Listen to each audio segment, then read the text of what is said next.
Hey guys, this is Chris Gotterup here. We're at the Bridgestone photo shoot today with PGA TOUR Superstore. So we're working on talking about some lies and the differentiator of how tour players deal with lies in the rough compared to amateurs.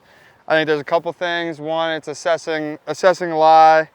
You know, what am I capable of doing from the lie that I'm given? How's it going to come out, fast or slow?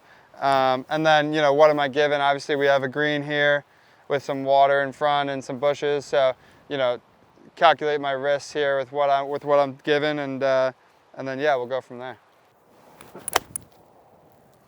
Yeah, this lie here, if it was right here, I'd probably be laying up out to the right. But this lie, I've got probably a pretty good flyer out of here, and you know, I feel like I'm capable of taking this shot on because I've only got a 9-iron in my hands. You know, if it was a longer iron, I'd probably be a little more cautious and lay up and take my chances of getting up and down. But with this lie, obviously you can see a lot of ball, and I have a pretty good feeling that it's going to come out all right out of here. So I'm going to take a 9-iron and you know, give it a rip at the green.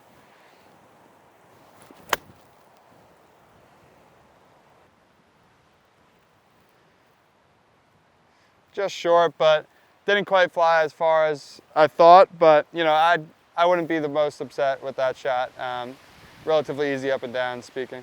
That lie is sitting up a good amount. So I'll probably try not to be as steep because I'll hit it high on the face if I'm as steep as I normally would be. And then you come in with a ball dead, which is probably a little bit of what that was.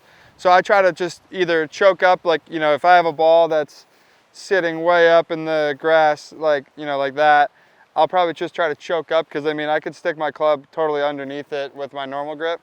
So I'll try to choke up a little bit, and that'll shallow me out immediately, but also just trying to sweep across the grass when it's sitting this high up. But you know, if I buried it in the grass like that, I'm going to be much steeper and make sure I'm getting the ball up in the air.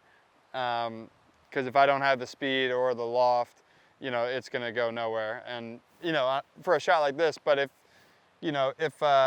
this was all fairway in front of me, I'd just try to run it as long as I can because I don't know how it's going to come out of there. You know, I think most of our rough is pretty penalizing, especially from the distances that, you know, the AMs are going to be coming in from if they hit it in the rough.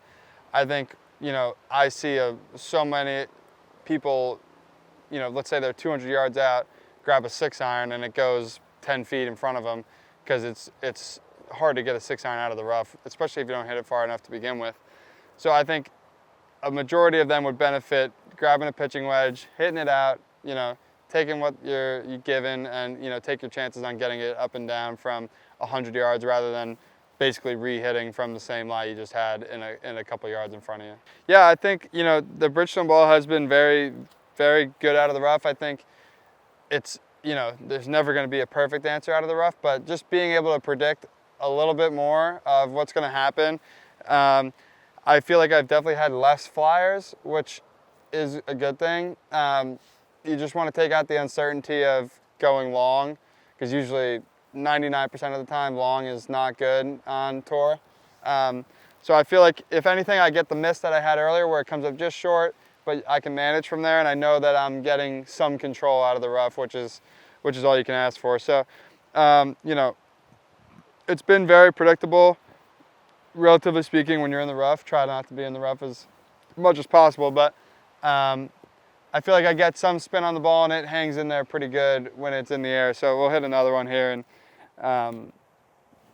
I feel like a lot of the times you can get some flyers or whatnot, and the ball moves around a lot. I feel like these hang in there pretty good.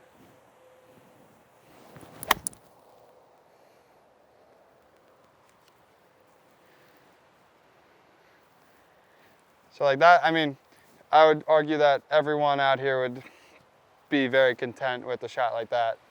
You're not, when you hit your ball over here and you get over here, you're not being like, all right, how am I gonna make birdie out of here?